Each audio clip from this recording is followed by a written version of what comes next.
Los planes están armados, como también lo dijimos al principio de la conversación, para profesores.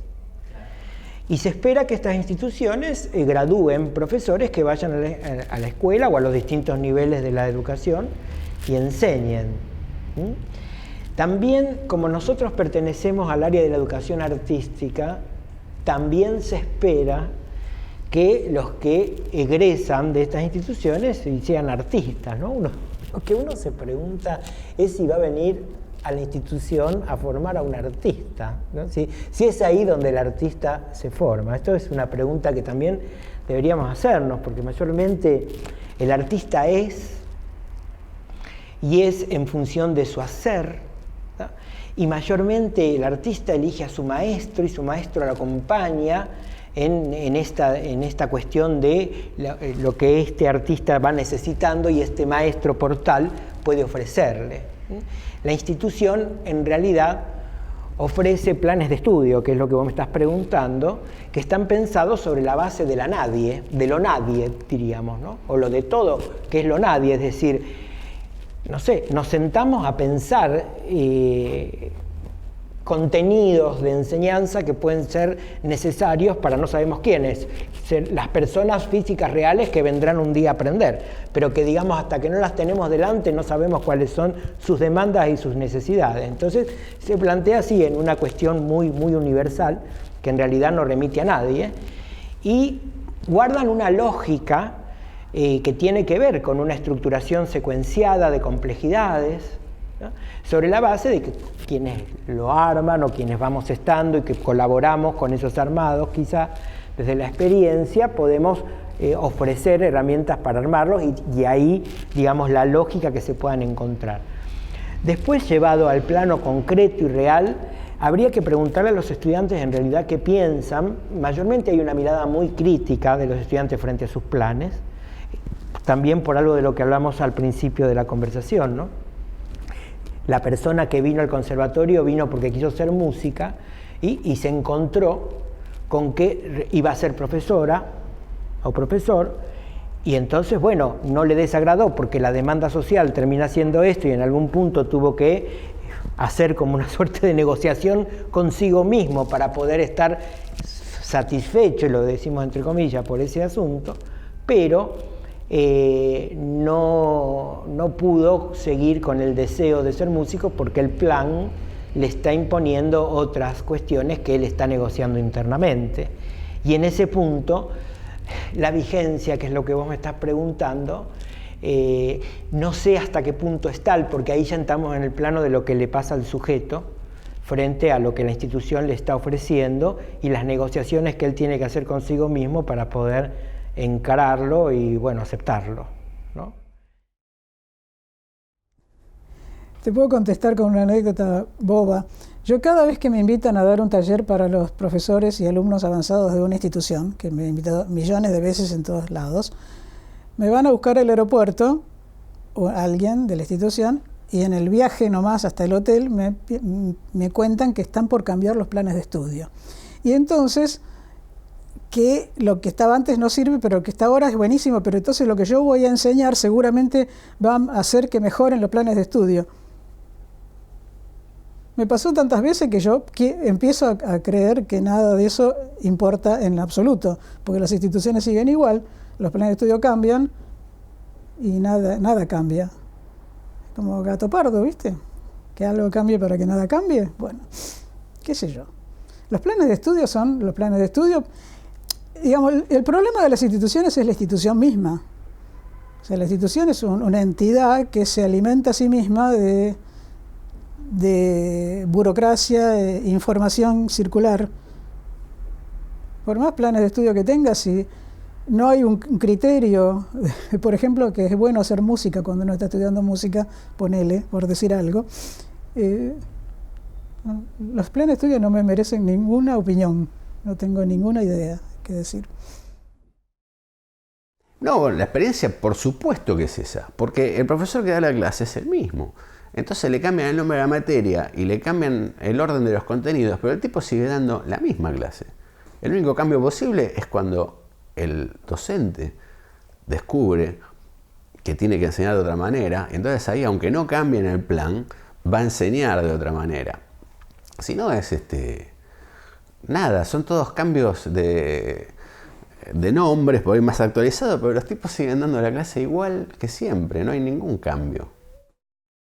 Bueno, en principio vos me estás dando el pie en cómo formulás la pregunta, me estás dando el pie para decirte que son desmesurados. Son desmesurados. Te obligan a estar muchas horas en la institución, en una institución que no está preparada para que las personas estén muchas horas, ¿sí? Porque vos no estás muchas horas en un college de una universidad anglosajona, ¿sí? Vos estás muchas horas en una institución que no tiene ni lugar para estar, ¿no? Tenés aulitas y no hay ni un lugar para estar. No hay lugar para estar nadie, ¿eh? No tiene lugar para estar los estudiantes, no tiene lugar para estar los profesores. Las instituciones educativas en general en nuestro país son así. Son cubículos de clase, ¿no? No hay lugares para estar. Pero en los conservatorios se da más eso, ¿no? Es notable esto. No tenés lugar, fíjate, no tenés ni un lugar para escuchar música. Que uno diría, si hay algo que debería haber en un conservatorio, es un lugar donde el estudiante pueda ir y escuchar música, ¿no? Y eso no existe. Entonces, vos estás muchísimas horas cursando con la idea de que las horas de cursada te dan el conocimiento, y eso es una idea un poco caprichosa. En general termina siendo como muy desgastante todo eso. Los espacios curriculares no están del todo bien delimitados. Tenés muchas materias y al mismo tiempo todos los estudiantes y los profesores tenemos la sensación de que hay muchos saberes que terminan no estando. No, porque sería necesario que ustedes aprendieran tal cosa y tal otra, y como hay tantas materias y no se aprende, hay algo que está mal en todo eso. Hay algo que está mal, ¿sí? Probablemente esté mal que se están incluyendo contenidos que no son necesarios, o por lo menos no son prioritarios. Probablemente esté mal que se concibe que la formación deba tener la mayor cantidad de contenidos posibles. Y yo no creo que eso forme un buen profesional. Un buen profesional no se mide por la cantidad de cosas que sabe, sino por la cantidad de cosas que es capaz de aprender. Una persona puede saber mucho, pudo haber aprendido mucho en su vida como estudiante y no tener la capacidad de aprender, y entonces termina su vida como estudiante y deja de aprender. Y es lo que ocurre más a menudo de lo que desearíamos, que hay profesores que siguen toda su vida con lo que aprendieron hace 40 años cuando eran estudiantes. Perdieron la capacidad de aprender o no alcanzaron la capacidad de aprender. Y eso es una falla importante de la formación profesional. Seguramente en su formación profesional estuvieron más preocupados por aprenderse todo que por aprender a aprender. Que es lo único que te garantiza que vas a poder aprender más. ¿Sí? Aprender todo es una gran mentira. Entonces ahí hay otro problema. Otro problema que hay es que los contenidos se superponen. Hay materias que terminan dando lo mismo. Hay estudiantes que cursan 2 materias y no pueden determinar en qué se diferencian. Me ha pasado, digamos, ¿no? Entonces ahí hay un problema. Las instituciones no logran resolver ese conflicto, que tienen un cartel en la puerta que no describe lo que se hace adentro, ¿no? Que te dicen pasen y vean, y viene la gente con una idea y resulta que adentro se encuentra con otras cosas. Entonces ahí cuando se encuentran con otras cosas hay desilusión, hay tensión, hay conflicto, hay renuncia, hay asimilación, hay integración, digamos, cada uno lo resuelve como puede, eso. Pero bueno, hay un conflicto que está planteado. Te puedo hablar de lo que pasa con nosotros en los planes de estudio y una pequeña crítica con respecto a los planes de estudio de profesorado, que no va a ser extendida a los conservatorios, sino justamente al profesorado nuestro, de nuestra universidad, que creo igual que es un problema que tienen otros planes de estudio de profesorado. Con respecto al nuestro plan, nosotros ya iniciamos un cambio de plan de estudios del año pasado. Trabajamos 3 años en modificar los planes de estudio que comenzaron su vigencia en el 2002. Cuando empezó la licenciatura acá, empezamos un plan de estudio. Ese plan de estudio duró 14 años y, por supuesto, nos fuimos dando cuenta de las fortalezas y debilidades que tenía, de aquellas cosas que eran obstáculo para que los estudiantes tuvieran un perfil más adecuado para su salida laboral, de materias que tenían contenidos parecidos que podían fusionarse, de otras que sobraban las cargas horarias, es decir, hubo varias problemáticas. Por lo tanto, comenzamos a trabajar en el 2014 con todos los claustros, porque hicimos comisiones de cada carrera. Nosotros tenemos 6 carreras, 6 orientaciones, y con comisiones integradas por docentes, graduados y estudiantes, para ver un poco la problemática desde las distintas miradas de cada claustro. Y a partir del 2017 se aprobaron los planes de estudio en la universidad, los nuevos, y estamos corriendo en este momento el segundo año del nuevo plan de estudios. Esto fue porque, por esto que te decía, había varias problemáticas, entre ellas la cantidad, literalmente, de materias. Ahora redujimos, nosotros no llegábamos a tener 11, pero había algunos años que sí, y redujimos. En cuanto a cantidad, la mayor cantidad de materias que tiene un año, digamos, pueden ser 7 y en algún caso 8 entre los primeros 2 años. Después ya se van reduciendo a 6 y 5 en los últimos años. Pero esto no es una cuestión cuantitativa, sino que lo que tratamos de hacer fue reducir las materias teóricas, no en contenido, sino en carga horaria, para que ese tiempo y esa carga horaria fuera destinada a la práctica, al tiempo de estudio de la materia fundamental, que serían las orientaciones, las carreras, o sea, composición, canto, instrumento, dirección coral, dirección orquestal y composición con medios electroacústicos.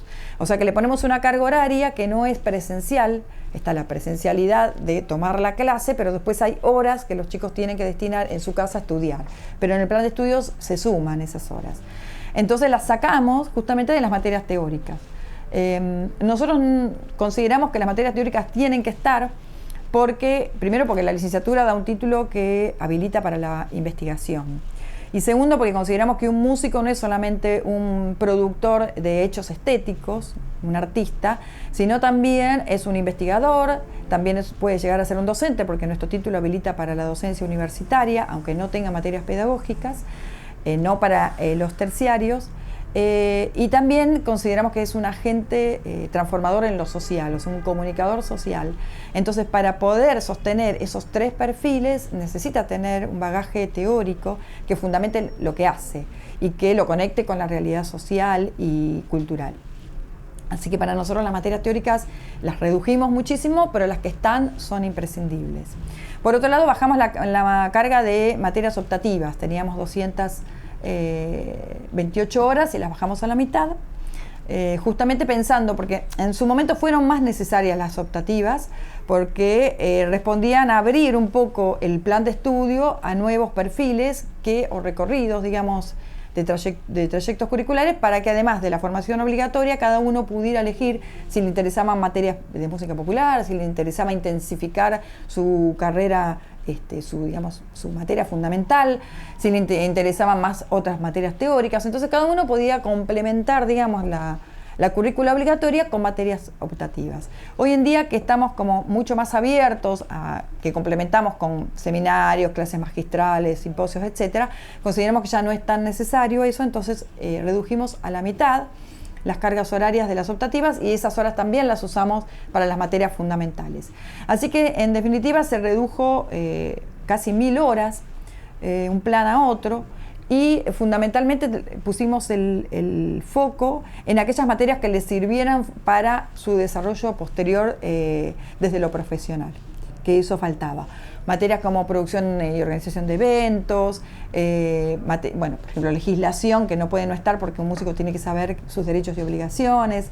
Es decir, focalizar un poco más su formación, no tanto, darle una fuerte formación en perfil artístico, pero también que después le sirva para insertarse en lo laboral. Y con respecto a los profesorados, nosotros en la universidad tenemos una unidad académica específica que se llama formación docente, en donde los chicos hacen las materias pedagógico-didácticas, y eso se complementa con las materias de cada lenguaje artístico. O sea, nosotros le damos las materias musicales, que son algunas de la licenciatura, y a eso le tienen que sumar las que cursan en el profesorado.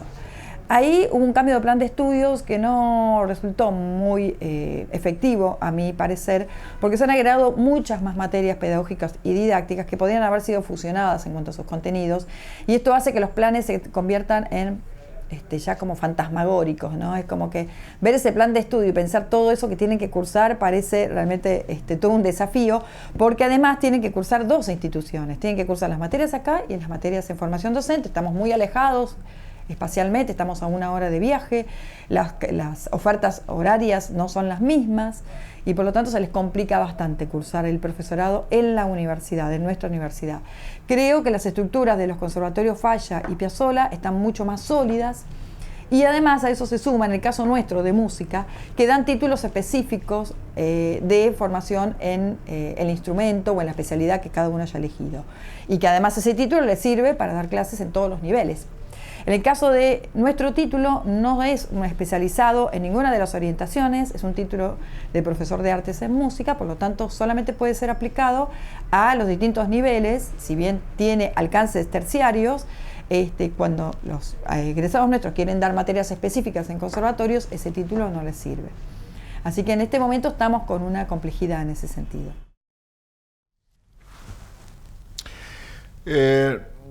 Me parece que hay que trabajar en esa relación entre propuestas educativas y motivaciones de los estudiantes. Porque en general lo que me parece que ocurre es una caída de la motivación. Y ese es un indicador irrefutable. Cuando cae la motivación y el alumno en los últimos tramos está esperando el título y de una manera casi tediosa cursando los últimos tramos, esa es una señal de alarma que hay que escucharla y hacer algo, ¿no? Para mí la caída de la motivación es como la muerte de la música. No tiene ningún sentido. Las instituciones tienen que mantener alta la motivación. Porque si se limita la enseñanza de la música a conseguir grados de perfeccionamiento, la palabra perfección y perfeccionamiento es una enemiga mortal de la música y del músico, porque atrás de ese término vienen la tensión y el miedo y el pecado del error.